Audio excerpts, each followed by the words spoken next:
নীতিমালা না থাকলেও পরিবেশ বান্ধবের নামে রাজধানীতে তৈরি হচ্ছে কাঁচে ঘেরা স্বচ্ছ ভবন। যদিও এসব ভবনকে বাংলাদেশের পরিবেশ উপযোগী পরিবেশ বান্ধব বলতে নারাজ রাজধানী উন্নয়ন কর্তৃপক্ষ রাজুক। তবে প্রকৃত পরিবেশ বান্ধব ভবনকে অন্যদের চাইতে ছেড়ে দেওয়া জায়গা অনুপাতে উপরের দিকে 0.5% হারে বর্ধিত তলা করতে বিশেষ সুবিধা দিতে প্রস্তুত রাজধানীতে ভবনের নকশা অনুমোদনকারী সংস্থাটি। এজন্য আন্তর্জাতিক বিধির সাথে সমন্বয় করে দেশের পরিবেশের সাথে খাপ খায় এমন নীতিমালা সহসায় প্রণয়ন করা হবে জানিয়েছে সংস্থাটি। জাহিদুল ইসলামের প্রতিবেদন।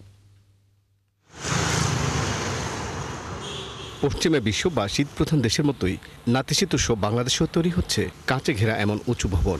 বাহির থেকে এসব ভবনে সরাসরি আলো এবং বাতাস প্রবেশের সুযোগ নেই। স্বাভাবিক তাপমাত্রার জন্য নির্ভর করতে হয় শীততাপ নিয়ন্ত্রণকারী যন্ত্রের উপর।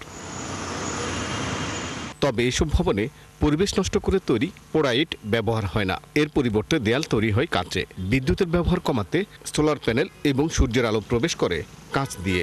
ভবনে ব্যবহার করা অন্যান্য উপাদানও থাকে পরিবেশ বান্ধব। ঘরের ভিতরে থেকে শুরু করে ছাদের উপরে প্ল্যান্টেশন করছি। আমরা রং ব্যবহার করছি লাইট রং, যাতে ডে লাইট হিটেড না হয়। আলো বাতাস, তারপরে পানিটাকে রিসাইকেল করা। তবে রাজধানী উন্নয়ন কর্তৃপক্ষ রাজুক বলছে, আন্তর্জাতিক সংস্থার নীতি অনুসরণ করে তৈরি এইসব ভবনগুলো বাংলাদেশের আবহাওয়া উপযোগী পরিবেশ বান্ধব নয়। শীঘ্রই একটি নীতিমালা প্রণয়ন করা হবে। বাংলাদেশে যে গ্লাস টাইপের যে বিল্ডিংগুলি আছে সেগুলি নর্মালি গ্রিন বিল্ডিংয়ের ক্যাটাগরিতে পড়ে না, এবং সেটাকে আমরা গ্রিন বিল্ডিং হিসেবে কাউকে প্রণোদনাও দিচ্ছি না। আমরা চাই গ্রিন বিল্ডিংয়ের প্রণোদনা কাকে দিব?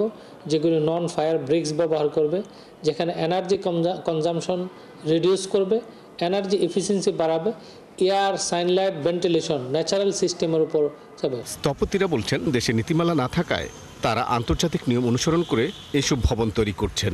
দেশের আইন নাই, সেক্ষেত্রে আমরা আন্তর্জাতিক আইনটা মানি। তো যদি কোনো বিল্ডিং আন্তর্জাতিক আইন মেনে সার্টিফিকেট অ্যাচিভ করে, তাহলে তাকে তো গ্রিন বিল্ডিং বলতে আমি বাধ্য এবং আমি মেনে নিব সেটা। আবাসন ব্যবসায়ীদের সংগঠন রিহ্যাব বলছে, এইসব ভবন অনেকটাই খোলামেলা পরিবেশের তৈরি। যারা গ্রিন বিল্ডিং করবে তাদেরকে প্রণোদনা দেওয়া হবে।